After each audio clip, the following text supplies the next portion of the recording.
Hey, welcome back. My name is Sal Manella, and my puppy on the floor over there is Winnie the Poodle. And today we're going to discuss season 20, episode 15. Janelle meets up with Meri to discuss her spiritual release. Kody gives a final apology to Robyn and asks for forgiveness. Meri and Ron spend time together on a trip to Zion, and Christine throws Janelle a divorce party. All right, let's get into it. Welcome to the podcast, Sister Wives, a red flag rewatch. This is a podcast for disenchanted fans of Sister Wives, fans who fell in love with the Brown family, watched their precious kids grow up, and became enchanted with all the love, only to be told it was all a lie. Nothing was as it seemed. We were bamboozled, fooled, duped, tricked, conned, swindled, hoodwinked. What did we miss? Where did it go wrong? Come help me find out as we watch from the beginning. So before I get into it, I have been on medical leave for a month, and it has been lovely. It has been very nice. But I went to the doctor yesterday, and she gave me a letter, and the letter stated that I can return to work. It was horrible. I was devastated, but really, it's fine. It's no big deal. But I really have enjoyed staying home, and maybe if I could get some more subscribers. So if y'all could please subscribe, that would be awesome, because I would love to stay my ass at home because I did not marry for money. I married for love, which was so stupid. So I got to go back to work. But anyway, so let's get into it. Season 20, episode 15. I was listening to Melanie from Notes to Self. I know I say that a lot, but if you ever want like true information about polygamy and what's going on and just a real good perspective, Notes to Self, Melanie, she does podcasts. She's the prophet's daughter. I was listening to her. I always listen to her before I record because she has the best information and you can totally trust her information. And I think it's very helpful to listen to her. But she says a few things. She says this temple that they took a picture of that Janelle was going to go to get her release, she says that wasn't even the right temple. That is the official Mormon temple. There's another temple for polygamists. She went to that temple. So they're doing like B-roll of the Brigham Young statue and the temple, and that's not even the one that she went to. So they said that the temple that she went to was about 45 minutes away. She says that they generally don't give paperwork to the women, they give it to the men. She said that that may have changed in the last few years. So when Janelle's holding that letter, she says that when she got her release, they didn't give her any paperwork. They give it to the men. Probably did give Janelle a letter. She also said that in polygamy, that even if you're not even in the religion anymore, and you don't actually believe in it, it's very important emotionally to get the spiritual release just because it's very therapeutic. So she was glad that Janelle got that release. She also said that Kody and Robyn should not be riding ATVs. Melanie's husband said that the Lord was not protecting them because they no longer wore their garments. So they should not be getting on them ATVs. They were joking, but I thought that was funny. So it come out, and I thought it was kind of cute. The director sounded excited for Janelle. He said, okay, so what happened? And Janelle says, I have it. That was easy. I thought I was going to have to come back for a second meeting. I am free. I am free. I am free. I don't know what I was worried about. They were very kind. They granted me the release. So there was really kind of a shift in my energy, and I think maybe it must have been really meant something deep down that I'm sort of not always paying attention to. So I'm glad I did this. He said that he would take care of calling Kody and telling him what happened. As I was leaving, I just kind of felt free. I felt like a weight had lifted off of me. So somewhere in the back of my mind, this must have been more important than I realized to have done this. I mean, 30 years I was married to him, longer than I was single. Look, I don't regret anything in the last 30 years. I love the family that we have. I would do it all again to get the family and the kids that we have. And one thing that was very disappointing is they never gave the reason for the release, which when Meri got her release, they called it abandonment, which Janelle, that didn't really apply to her because I mean, he did technically abandon her, but not anywhere to the degree that he abandoned Meri. So I'm just wondering what the grounds were for that. I wish they had brought that up, but they didn't. It's going to show Kody. He's walking away from his house. He's got his Mercedes Benz in the background. He's putting on his gloves. And I noticed that he's got like a little pooch belly, which I'm not, I am the last person to be judging somebody for having a pooch belly.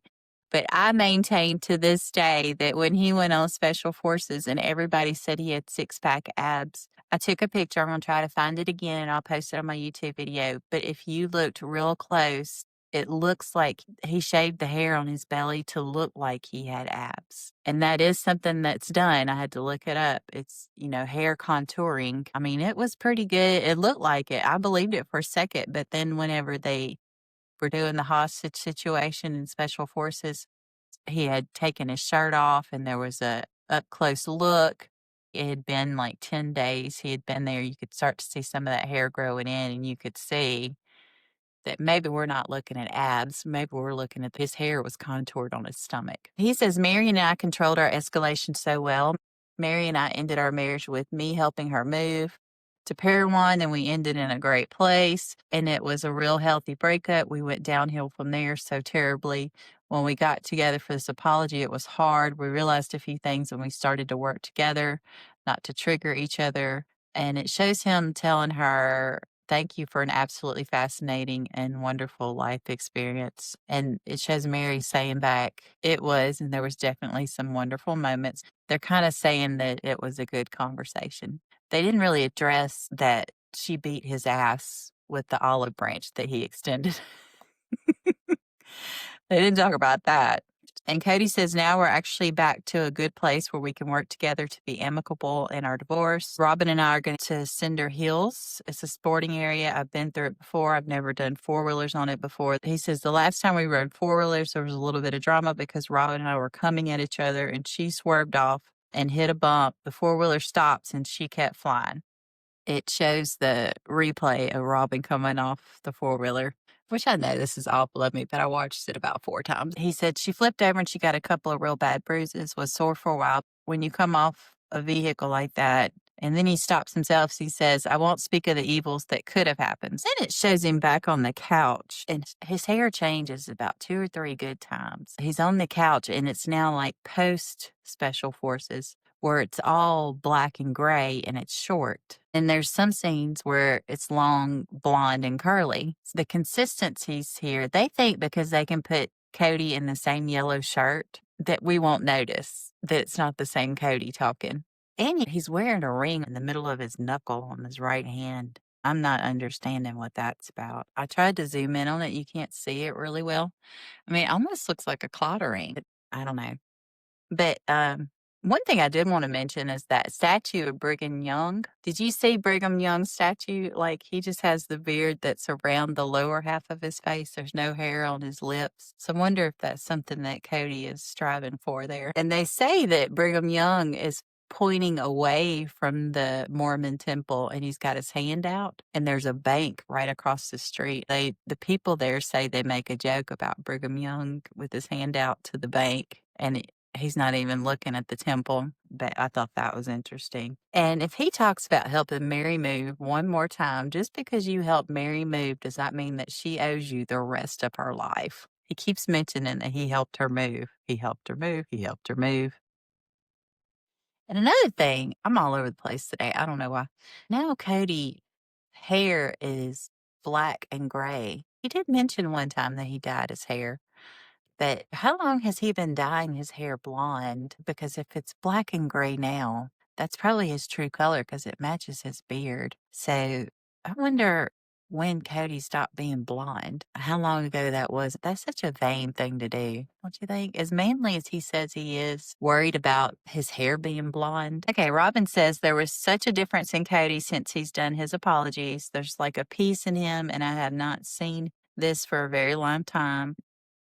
It shows Kody talking to Robyn, and he's telling her, it was my fault that we almost crashed last time that you had that accident, which is an odd thing to say because Robyn was the one that went into the ditch. It wasn't like Kody pushed her into it. So I wonder if that wasn't a source of contention and why is he taking blame? And she goes, well, it was kind of both our faults. He's telling her that they're going to drive side by side and not toward each other just to protect you. She says, yeah, thank you. You're sweet. Then he says that kind of an interesting thing. He says, Robyn and I are fighting for our marriage and our life together. We've been going through 4 years and more of breakup with the family. I guess what I'm saying is Robyn and I have a great relationship when I'm being me, when I'm being brave and kind. So a lot of people have said that she doesn't look like she's really been wanting much to do with him. You kind of get that in this episode. Like he's always trying to kiss on her and they're doing these weird little pecky kisses. And I don't think she's that into him anymore. And then it goes to Janelle and Meri. It shows Meri and she's walking down the sidewalk and she has lost some weight and pretty. And it's almost like she's doing a little model catwalk. You can tell she's feeling good about herself. Janelle's saying, how are you? Great. I'm going to get Turkish coffee. And they're going to this place called the Wise Dragonfly. This place looks very interesting. It's got signs for tarot card readings, crystal healer, the red flag, moon and star. And it turns out that's the flag of Turkey. There's a Turkish woman that owns it. And it's handicap accessible. You can see a ramp going up those stairs. Meri says that Janelle and I were sisters-in-law before we were sister wives. She had been married to my brother, and she was actually at my wedding with him. And then they divorced after Kody and I got married. Janelle says, I met Meri's brother when I was a senior in high school. It was about a year and a half or so after I actually graduated high school. It was very short. We were married for less than a year. Meri says, when the conversation about Janelle coming into our family started happening, it was really hard for me. It was a tough thing to wrap my head around on multiple levels. Just because she had been married to my brother, it was definitely a thing for me. And Melanie from Notes to Self said that Meri and her brother, they had a good relationship. And I, objection, Your Honor, objection. Season 1, episode 1, they said multiple times ad nauseum that Meri was the bait. Meri was the bait. Meri was the bait. Meri was the one that brought these women into the family. Lie. This is the thing about Sister Wives. There's so many inconsistencies. It drives people crazy.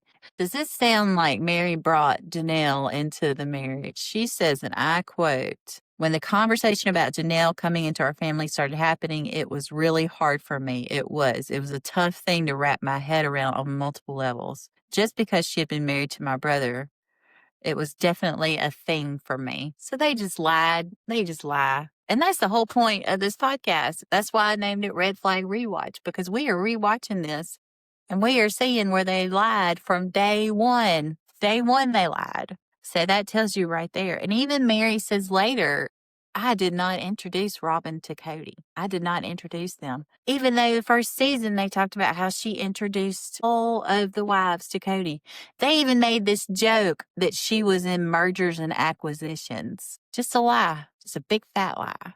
Big old red flag. Janelle says, I don't know about Meri, but for me, it wasn't really a thing. It was such a small period of time. Like it was just almost like it didn't really matter. In the very late 80s, I was divorced and I met a Turkish man who went to the University of Utah. He was quite a bit older than I was, maybe 10 years. We had gone to some sort of event and they had Turkish coffee, but I remember it being very sweet and very thick, so I liked it.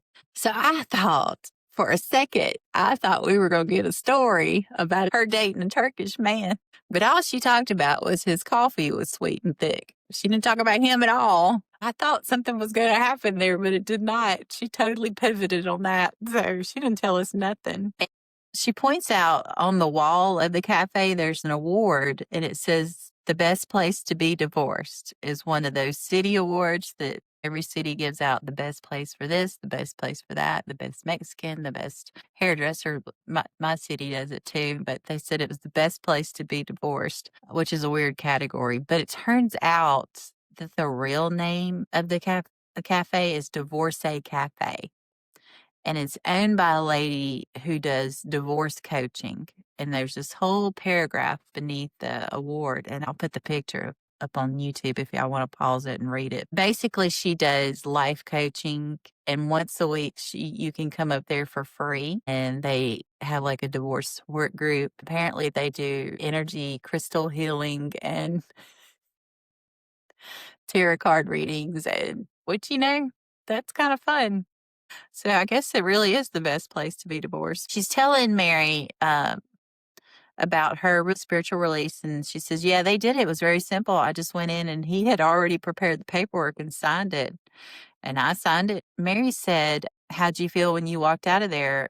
And she said it was surprisingly a shift of energy. So when I walked out, I'm like, okay, I needed to do that. I think I've always wondered about it or worried about it in the future because I just didn't want to be tied to him. And she laughs. And Meri said, well, clearly he didn't want to be tied to us either. So it's all good. She says, I'm starting to plan this house. She's building a house. It's almost done from the pictures that she's been posting, which is really nice because Janelle has wanted a house for a while. Do you remember the whole season of her just wanting to build and her having plans and holding her plans while Kody and Robyn farted around and didn't want to pay off Kody Pass so they could build because I don't think they ever planned to build. And Kody trying to talk Janelle into buying Christine's old house and Janelle saying, I want my own house. I want my own house.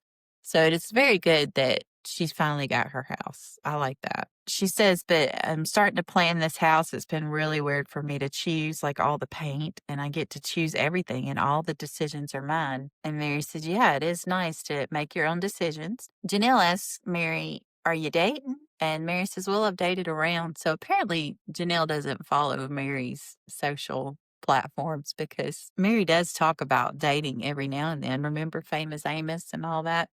So kind of shows that she's not that involved with keeping up with Meri. Meri says, yeah, I've been dating. I'm dating around. Janelle says, it just sounds like too much work. Meri says it's an interesting process after being married for so long. She said, did he come and see you on his ex-wife's tour? And Janelle cackles. I love when she cackles. Janelle said, yeah, I wondered if he would come and see you. He talked to me. I was like, whatever. There were some things he said, well, I believe that's nice. I'll keep that. Meri said, yeah, I definitely felt like it was something that he needed to do for him, Janelle said, yeah, because he kept saying, I thought you'd be more mad. I thought you would be harder or something. I'm like, why? I just don't care. Meri says, I just don't think he knows who we are. Janelle says, yeah, they can have their little life over there. Meri says, yeah, I hope they're happy. And Janelle says, yeah, I hope so too. Meri says, because I'm good. Janelle says, yeah, I'm good too. A lot of people are upset with Janelle because she just gave Kody a pass and she didn't really tell him what she really thought. But I think Janelle being so practical, she's like, well, what would make my life the easiest is just to smile and nod at this man and just have an amicable relationship. She was just being very practical because there is no changing Kody. She knows that. She's just placating him. She's probably going to have to deal with him in the future. And it's just easier just to smile and nod. Like those penguins on Madagascar. Smile and wave, boys, smile and wave. It's just so much easier just to let him think that everything's fine because what's the alternative? It's not gonna be any different. It'd be easier just to say, okay, all right. Because truly when you don't care, you don't care. Especially if there's somebody like Kody that's not gonna change his way of thinking and is so dead set that he is always right and everybody should be loyal to him. What is the point of dragging yourself back into that? So when he come and apologizes, she's like, "Yo, wow, great," because that's ultimately what's going to make her life easier. Holding him to the fire isn't going to change him. So what's the point? But I still don't know if they slept together or not. They probably didn't sleep together, but I don't know. They were still spiritually tied together, so it wouldn't have been cheating. And it goes back to Kody and Robyn, and he says, I always wanted to do this. This is going to be fun. And he's talking about riding his four-wheelers at Cinder Hills. Cinder Hills is located in it's located in Flagstaff, and it says it's 19 miles of ATV hills and trails, and the ground is tiny lava pebbles because it's actually a volcanic crater. And Robyn says that she's being more careful. She doesn't want to fly off her four-wheeler again on TV. Kody says, I'm tearing it up. Robyn's just getting used to her vehicle. She's not tearing it. And I don't think she's going to tear it up. And then it shows him doing donuts. Okay, so this is what happened. I took multiple pictures. The four-wheeler tipped over. And I mean, just tipped over, just onto its side. He was not trapped under it. His left leg almost looked like it was trapped under it, but it was not. He pulled it out at the last second. It didn't trap him. Robyn says that four-wheeler just kind of went over his body. He just rolled it. I didn't know if I was going to be rushing to the hospital again or what. Okay, Robyn, settle down, Johnny Appleseed. I mean, I'm sure it hurt, but that four-wheeler just tipped over. He was completely free of it, and it did not roll over his body. She is so dramatic, and she just lies like, you don't think we're going to replay that video and see that that's not really what happened? And she says, I didn't know if we were going to be rushed into the hospital again. This could mean one of three things. That when she came off the four-wheeler, they may have went to the hospital to get her checked out. I don't know. Or she could be talking about that time that she had COVID and she ran up into that ER room and laid down in that stretcher and took up all that room in the middle of a pandemic. And she wasn't even on oxygen and her sats were fine and she did not need to be there. Was that the rush into the hospital again? But this third option, I think, is the real one. Is I think it's when Dayton went to the hospital. And I have never liked that because the way they talk about it on the show is that he was with friends, and he was with Kody, and they did not mention that at all, which means that Dayton didn't have a helmet on or anything like that. And he ran into a barbed wire fence, and that barbed wire fence caught his right eye and peeled back his skin. He could have lost his eyeball, but he did lose motor function in his eyelid and had to have surgery for that. And Hunter was there. Hunter was the one that held pressure and did all the things.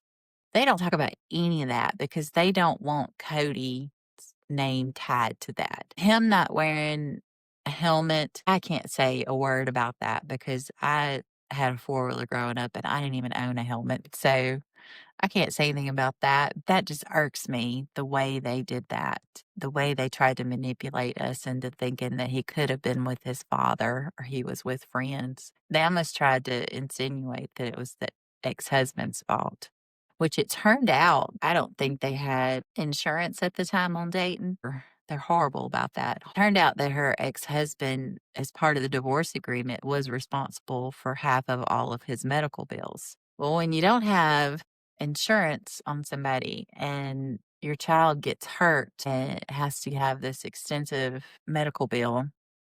So I imagine that crap was expensive. Expensive. We're talking plastic surgeons. I mean, it was a lot. They did use the fact that he owed half of the medical bills and couldn't pay it against him later. Without a Crystal Ball was showing text messages between Robyn and the father. She was saying, quit asking him about it. You're going to traumatize him. And because the father was asking, how did this extensive injury happen? He has every right to do that. But Robyn had texted him and said, don't ask him about that. So she is something else. So when she said, I didn't know if we were going to be rushing to the hospital again, I wondered if she wasn't talking about Dayton. It shows Meri and Ron, and I'm not going to go into too much about all that was said about them because a lot of it's just repeated. But I will tell you that Ron picks her up. He opens the door for her. You can see the little camera installed on the windshield. And he's a real trooper for agreeing to do all this with Meri on TV and everything. And while they're driving, Meri looks over and notices that he's got a deodorant stain on his black t-shirt, which it happens. Happens all the time. And I truly think that she was happy to see that deodorant on his t-shirt because that means that that man wears deodorant. And it must be so nice to be with a man that believes in deodorant because, Kody doesn't believe in deodorant. He didn't bring anyone on when he went on special forces. He borrowed some from somebody. That was ridiculous. So when she looked over and saw that Ron had a deodorant stain, she was like, oh, thank you, Jesus. And she tells him about it, and he's a real trooper about it. He laughs and he says, I do that all the time, which is good because you really want to be with somebody that's not going to be too self-aware or upset or too awkward. And he laughs and she laughs. If that's totally Meri, like she couldn't just let it be. Let it be. I think what I would have done is I probably wouldn't even said anything, but she was like, I just can't. I got to tell him. And one thing she did say This was real interesting. She says, I think it takes a lot of deep introspection and really acceptance about yourself to be able to look at your life and realize that you weren't living it true to who you were. I stayed in a marriage because I thought, well, I made a commitment when I was 19 years old that I was going to do this forever. Now I'm like, wait, I was 19 years old. How can I make that commitment for forever? I'm not going to shame myself for the decisions I made in the situation that I was in, but I'm going to take what I know now in the future you can make different decisions. And this is super interesting because later on, she talks about how she was upset with Janelle for marrying her brother and divorcing her brother. Well, Janelle married her brother a year after she graduated high school, which means she was probably 19. So if you're going to say things like, I shouldn't judge myself for making these huge decisions when I was 19 years old, you shouldn't be judging Janelle. I know it was your brother and y'all were probably really close, but at the same time, you got to give her a little bit of grace here because you just said that when you were 19, you shouldn't have been making those big decisions. And Janelle made that big decision and she realized quickly, like it was less than a year. And she's like, nope, nope, nope, forget it. I'm out, I'm out. And so who was the bigger person here? Was it better for Janelle to realize, hey, this isn't going to work? Or that was stupid. I shouldn't have done that and get out of it. And if you look at Meri, her left shoulder has a scar and you can see it when the sun hits just right. It looks like she almost had shoulder surgery there. Do y'all remember anything about her having shoulder surgery? Because it looks like she had some shoulder surgery there. And he tells Meri, which I thought was sweet, he says, I'm going to Zion today with someone awesome. That was nice. And she says that I love that he finds humor and lightness and fun in life. And it shows Ron pulling into Zion National Park, and he is driving a Ford Escape, which the average price of a Ford Escape is $29,000 to $38,000, which is very reasonable car for anybody to have. So that's another thing. This man doesn't waste money and he wears deodorant. Keep him, keep him. Unlike Kody, who was walking out the first 5 seconds of the show in front of his Mercedes Benz, which was parked backwards. You could see it in all of its glory, which can be anywhere from $140,000 to $180,000. You could have bought 5 Ford Escapes for that. And he doesn't believe in deodorant.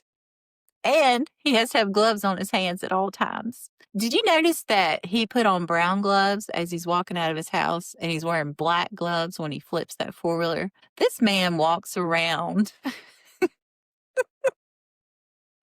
with a plethora of gloves. Where are all these gloves coming from? Then it goes back to Robyn and Kody. Robyn says the four-wheeler rolled on top of him. I could see that from there, and I just hurried and ran over to him. She says a four-wheeler doesn't care where your body is. And it did not roll on top of him. It tipped over, and he was totally clear of it. So that was a lie. But he stands up, and he's wearing his skinny jeans, which is so weird. And he gives the okay sign to Robyn with his black gloves on. And he says, okay, listen, I was out of control. I was pushing the vehicle as much as I could. I wanted to see if I could kick up some dust. And he says it tips over and it tore up my arm. He says, I'm used to pain. It's like no brain, no pain, which is where the title of the show came up. He's telling Robyn, I took that corner way too tight and it was intense. Four-wheeler's still running. He like deadlifts it off the ground. He liked that. Robyn says, are you all right?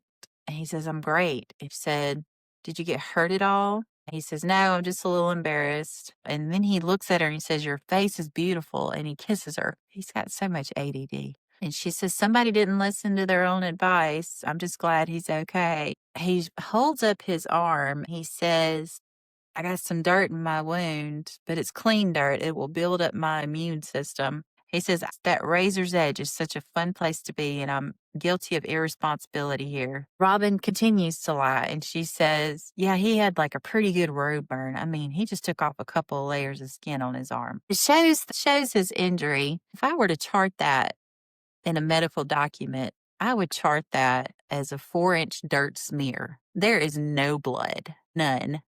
I do not see a break in the skin anywhere. That may be under that dirt. I don't know. I'm sure it hurt. I don't even know that I would call that abrasion, but she's talking about he's got a road burn. Yeah, it took off a couple layers of skin.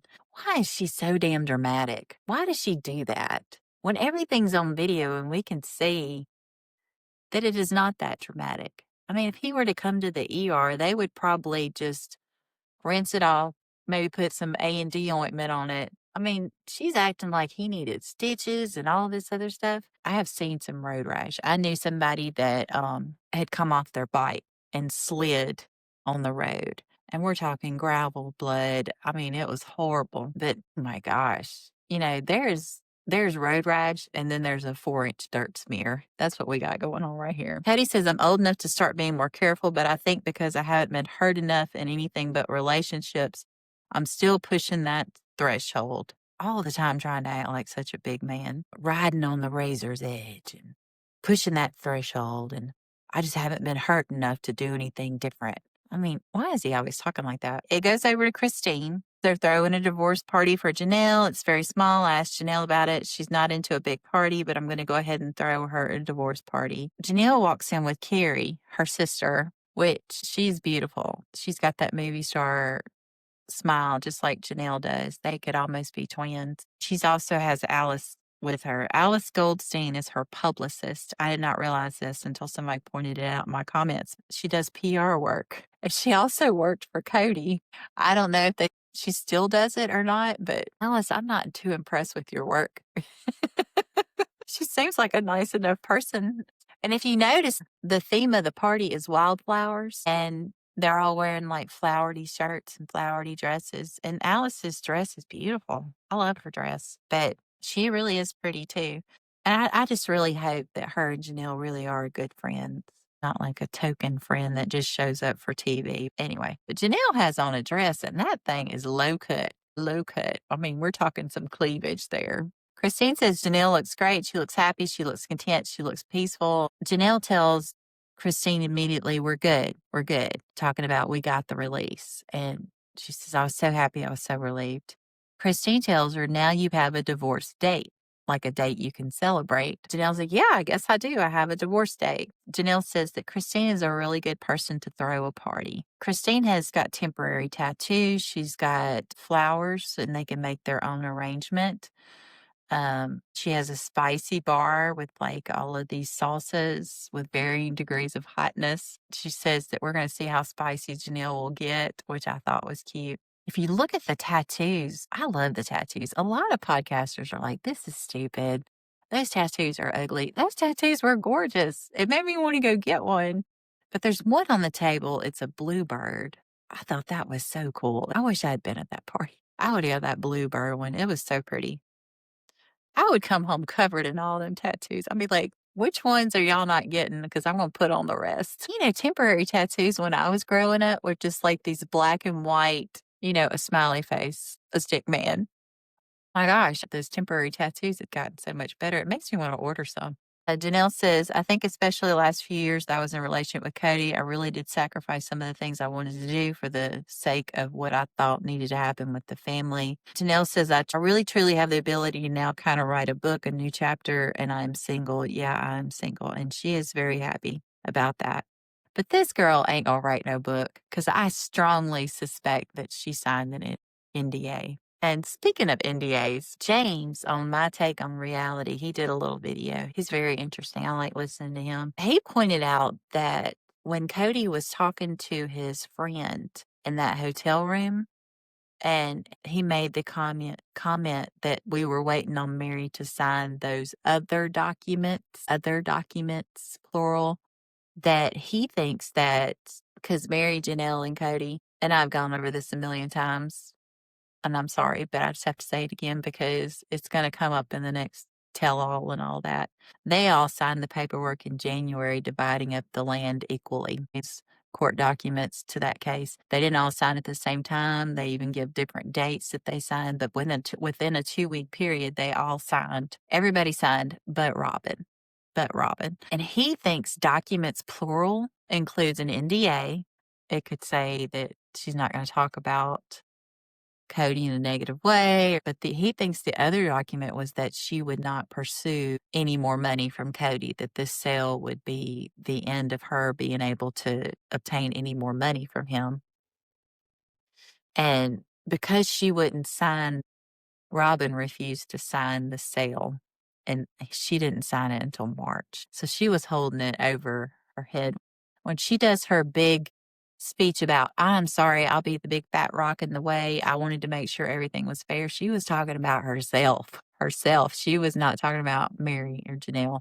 She was talking about herself. She didn't want Meri to come back and try to get more money from them because you know that Meri and Janelle are owed a shit ton more money because they both sold their house in Vegas and put it toward the McMansion. All of it. All of it. I think that that's what one of the documents was, is that Meri wouldn't pursue any more money for them and she wouldn't sign it, so Robyn wouldn't sign it. When Kody told Janelle that we could sell it out from underneath them because neither one of them are signing it, and Janelle said, yeah, we could. That is a possibility because he even told his friend we would give them their money later after she'd agreed to sign the documents. So basically, what that means is that he was going to hold her money from her until she signed a document, which I truly believe is illegal, has to be illegal because it's land that she owned. I don't know real estate law, but I feel like that's a form of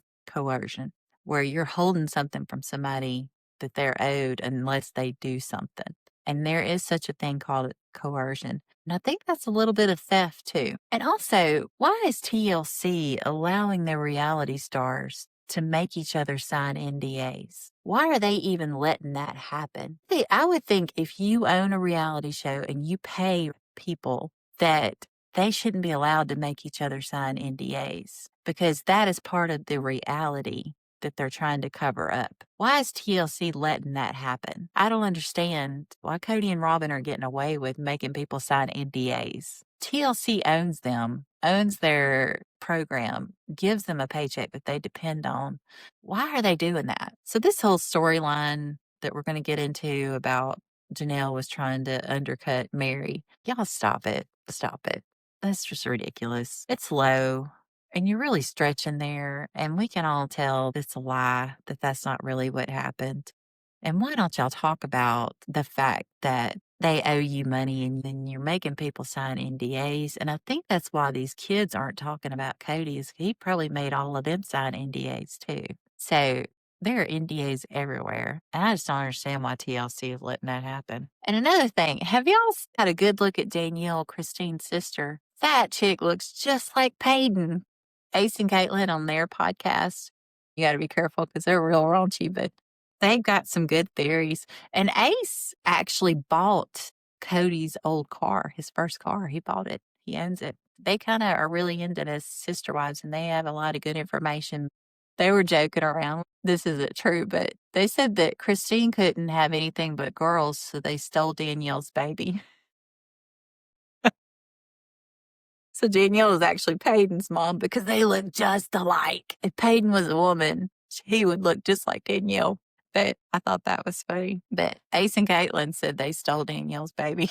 Anyway, I'm sorry. I went off on a tangent there. And it shows Danielle and she's trying some spice and she goes, oh, my inner German is exploding. And she does it in an accent. It was really good. And Janelle says, up until the last little while, I realized I kind of lost a bit of those impulsive things I like to do.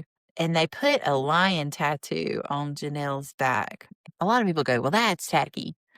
I thought it looked awesome. I was like, Janelle, you need to go do that. If I was Janelle, I'd take a picture and send it to everybody because it looks so real. Those are good tattoos. She says that her friends have a way of pushing her and making her more spontaneous. She says, I'm going to have to work on that in the next coming years. Then it goes back to Meri and Ron. And I'm just going to kind of condense it because they're just talking about dating each other and how they're getting along really well. And Meri's looking fit and tan, and she's got some life in her. She looks really good. She says every time her and Ron get together, it's easy. It's very easy conversation. She says, this is the perfect day. This is my happy place. I'm with Ron and we're building a really cool connection. Then it goes back to Janelle and she's introducing everybody there. And she's talking about each of their relationship statuses. So that's a nice quiet little party. That's probably perfect for Janelle. Then Janelle's sister starts talking and she's so quiet and she's so sweet. She's talking about relationships. She says, just don't rule it out. You just never know. Don't rule out finding somebody. Janelle says, well, I'm not really interested in that right now. I want to get this farm going, and there's some things I want to take care of before even thinking about that. Neil's sister addresses the group. She says, everything that you've gone through, all the change, all of the tradition, and you're now in a good space. And the way she talks is so sweet and so comforting, calming. I could listen to her talk all day. Christine did a good job with this party. There's some podcasters who go, this was lame. It wasn't lame. I think she did a really good job with this. I thought it was perfect for Janelle. It goes back to Ron and Meri, and they're riding their e-bikes now. And the side of the bike says Zion Outfitter. So these are not Jen's bikes. I think they rented them at the actual park. And Ron tells her, I'm going to ride on the left so I can protect you from other crazy bike riders. He asks Meri what mode she is on her bike. He says, I'm in sport mode. She goes, I'm in fun mode. And they just laugh, laugh, laugh.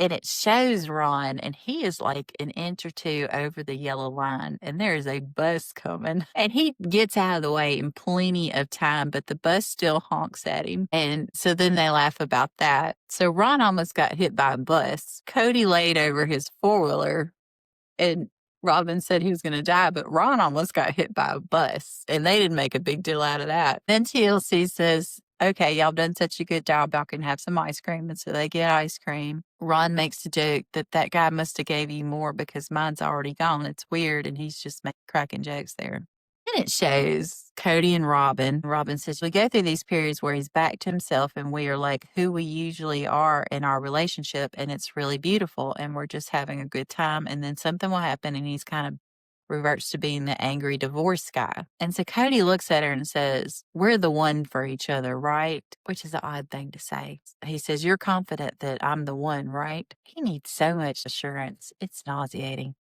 Robyn says, I'm absolutely confident, Kody. And yeah, I want you to quit questioning me about that.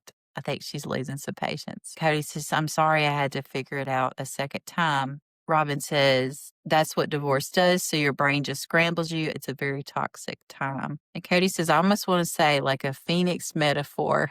Oh, Jesus, his poetic self getting back into it again. This life that we had before has been kind of burned down. I don't want to forget it. I want to remember it and cherish it and move forward with the lessons that I have learned in this relationship that is very beautiful and very safe. He tells Robyn, I need to stop with the self-deprecation. And Robyn says, yes, please stop. And she says, the only time I ever really pulled away from you is when you were emotionally unsafe. That's it. And so apparently some crap has been going down at their house, and they're not really talking about that. Robyn says, I think taking accountability for his part in the marriage is falling apart. I think that's something that gave him peace and help in his healing. But I also just see him kind of taking a sigh of relief, just like, okay, I took accountability for my part. And Kody looks at Robyn and says, thank you for being loyal. Good gosh, this loyal word. Robyn says, you deserved it. You earned it from me, honey. I'm right here. Then he launches into, I haven't been very fair with you. I've been apologizing to everybody in spite of how brutal they were. I was apologizing to them, but you were never brutal. You never were unkind. You were never disloyal. I think I owe you apology most of all. Holy cow, I apologize to everybody, but you are the one woman who has been so supportive through all my BS, all of my weakness, all of my anger, and all of my ranting and raving and complaining. Good gosh. In spite of how brutal they were. That blows me away. He is not apologizing for anything. Melanie from Notes to Self, she called it his Manage Expectations tour, where he ran around telling the women that he apologizes, and from now on, they need to stop talking about him. And that's why she called it his Manage Expectations tour. He was actually telling the women how they need to act now that he said that he apologizes. So he's talking about these women being brutal to him and him giving crap like that. I don't know where this man gets off. And it's back to Janelle and Christine. I think because of this child support issue, that she's really watching how she talks about Kody, because that's one of the things that's in the paperwork, is that you don't need to talk badly about the other parent in front of the child. I think she's just trying to be careful about how she talks about Kody, but she says, did he come see you? And Elle said, yeah, it was great. And Christine says he was like really awkward. He was He said, I did love you. That's part of the conversation was really, really awkward. And I'm like, thank you. That was it. I just don't really care about it. I don't care what he says about me, as much as I would love for him to have a better relationship with his kids. And Janelle said, yeah, I thought he would talk more about the kids. She said, I asked him if he was into a 12-step program because I couldn't figure out why he was being so nice, going around making all these amends. She says, well, I felt like it was sincere. Christine says, yeah, I think it was sincere. And Christine asked, how was your conversation with Meri? And Janelle says, it was good. Janelle says, I think especially in these last few months with the sale of the property, the sale of Kody Pass, and then the spiritual release, the last two things that even tied me remotely to Kody Brown, it was over and I'm really free. I'm so grateful that this really big door opened up for me in North Carolina and I have a different life. I could step right into this new life and it's bigger and better than I ever thought I could create in Flagstaff. We have a site plan for the farm. The houses are getting started and all those things are happening and it's really exciting. And this is one thing, my take on reality. James, he was talking about if Christine had a theme song, and he thought that Christine's theme song should be the I Will Survive by Gloria Gaynor. We all know that song. It was put out in 1978. He was reading the lyrics and he was kind of right. The lyrics are when she's talking about her leaving Kody. At first, I was afraid, I was petrified, thinking I could live without you by my side. And after spending nights thinking how you did me wrong, I grew strong and I learned how to get along. And then James talked about how he came back and did the apology. And the next line of the song says, now you're back from outer space, and I find you here with that sad look upon your face. I should have changed that stupid lock or made you leave your key. If I'd have known for a second you'd be back to bother me. And go on, walk out the door, turn around now, you're not welcome anymore. You're the one who tried to hurt me with goodbye. You thought I'd crumble.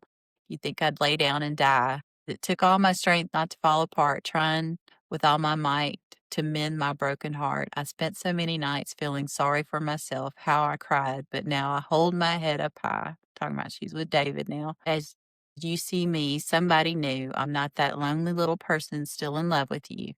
Now you've come dropping in, expecting me to be free. Now I'm saving all my loving for someone who's loving me. And James was pointing out how that's perfect for Christine. And that is true, because it took her a while to realize that she could leave and she could stand up on her own. And now she's found somebody she loved. And so James made a whole video about it, and it was very interesting. But if I were to pick, there's a song that is out by Paris Paloma, and it's called Too Much Labor.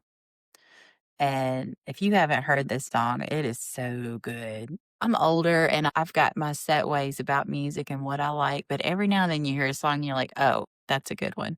I felt that way about Beautiful by Benson Boone. And this one is Paris Paloma. It was put out in 2024. All day, every day, therapist, mother, maid, nymph, then a virgin, nurse, then a servant, just an appendage, live to attend him, so that he never lifts a finger.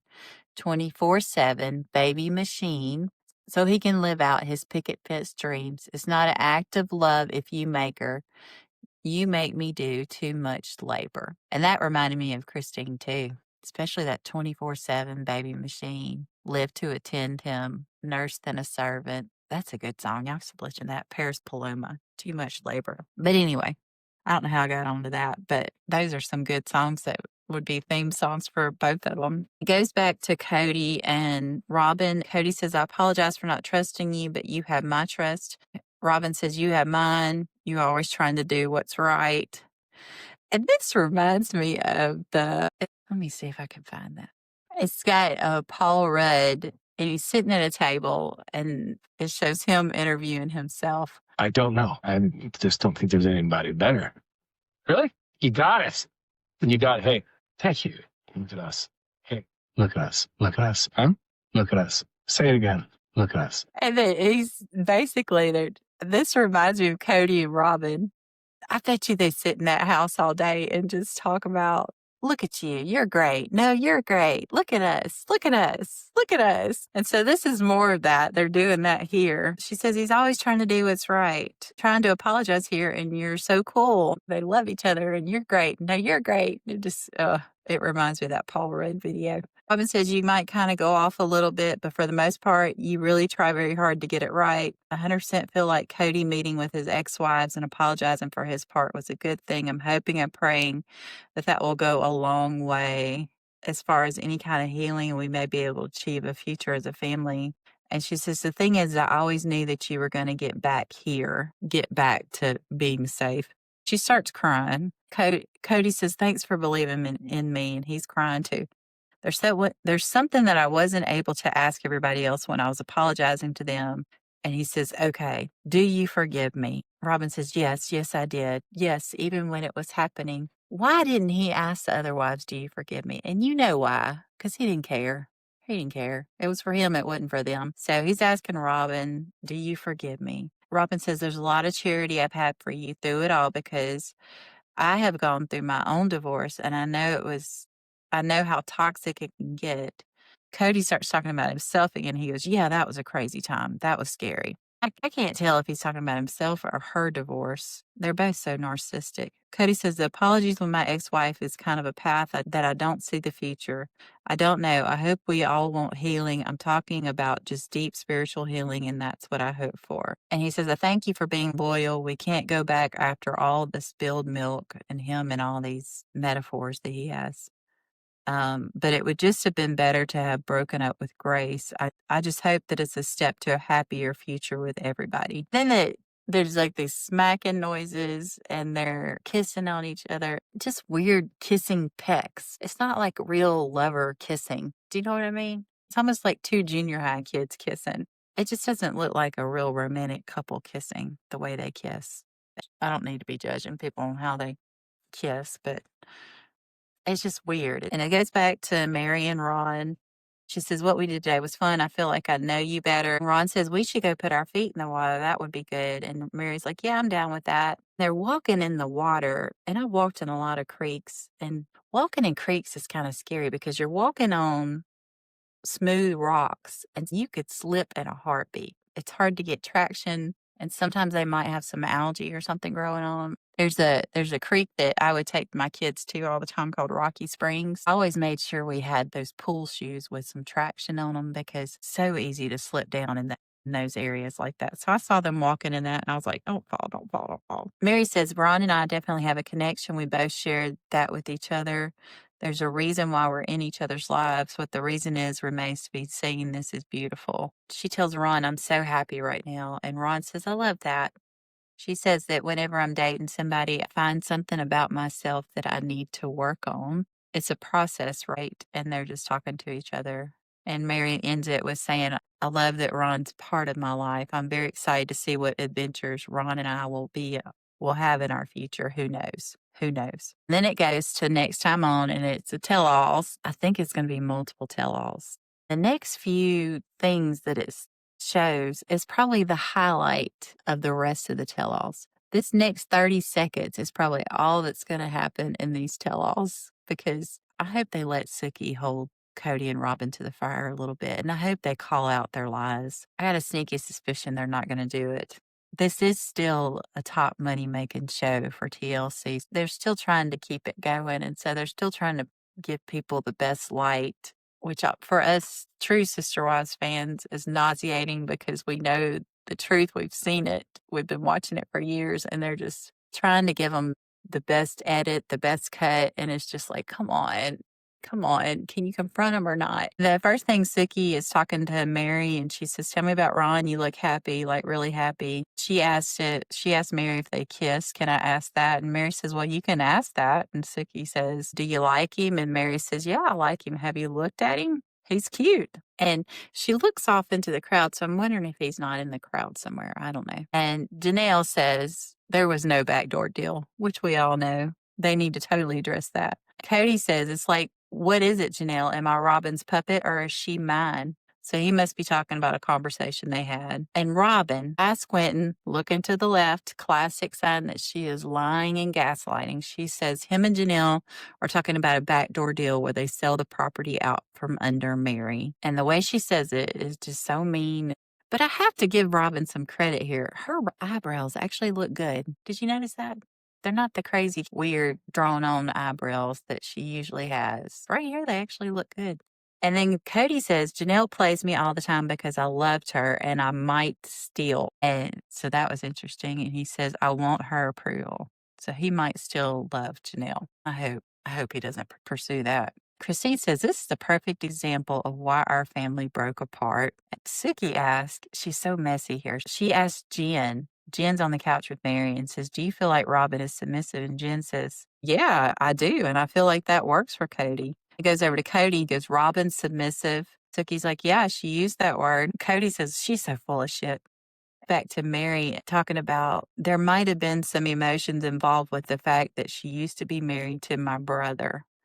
And this is 15-year-old information. I don't know why they're bringing this up now. And Suki says to Christine, so he's saying, I never loved these women. I never cared about these women. So that was part of his testimony and why he wanted to release the people. And Christine goes, well, that was bullshit. Kody said, David's a guy thinks that they got things figured out, and plural marriage is the kind of thing that tells you you don't know. And Suki says, this was the best part. She's talking to Meri. She says, every penny of that house that you sold in Vegas went straight to Robyn's house. And Jen and Meri are like, yep. And Robyn says, yeah, this isn't about me. And she laughs and she smiles and she doesn't answer. She better, oh my gosh, they better make her say something. And David said she wanted polygamy. She begged for it. It doesn't make any sense. And I'm wondering if he's not talking about Robyn. Suki's talking to Robyn and says, do you understand why Meri could have a right to distrust you? And Robyn says, no, she was having a conversation online. So I'm wondering if they're not going to talk about how Robyn was involved with that. It shows Kody, he's semi-yelling, if your wife's having an affair, that's my business no matter what. And he's yelling. Every time they have a tell-all, he loses his grits. Remember that time he grabbed Suki's leg and Suki looked like, oh my God. Have they not talked to this man about how dangerous he acts sometimes? But I'm sure Suki is like, where is security? But anyway, so that's the end of that episode. I talked a lot during this. So this is a part of the podcast where I come up with my tell-all question. And my tell-all question is for Janelle. This Turkish man, what's that about? Can we talk about the Turkish man? I know his coffee was sweet and thick, but we need more details. This feels like a trailer and not a full movie. Why did you not give us more details? Why bring up the Turkish man? Why, Janelle? You're leaving us all on buffer. We need more info. This recipe is missing some ingredients. Puzzle pieces are missing. Dots are not being connected. Help us out. Tell us about the Turkish man. That's my question for Janelle. Anyway, all right. Well, I appreciate y'all listening to me, and I'll see y'all next time. Bye. That's it for today. If you like my podcast, please like, comment, and subscribe. And if you want to reach me, you can always reach me at redflagrewatch@gmail.com. Thank you for joining me today. See you next time. Why do seagulls fly over the sea? If they flew over the bay, they would be bagels. What did the baby corn say to the mama corn? What did the baby corn say to the mama corn? Where's popcorn? All right. You're welcome. See you next time.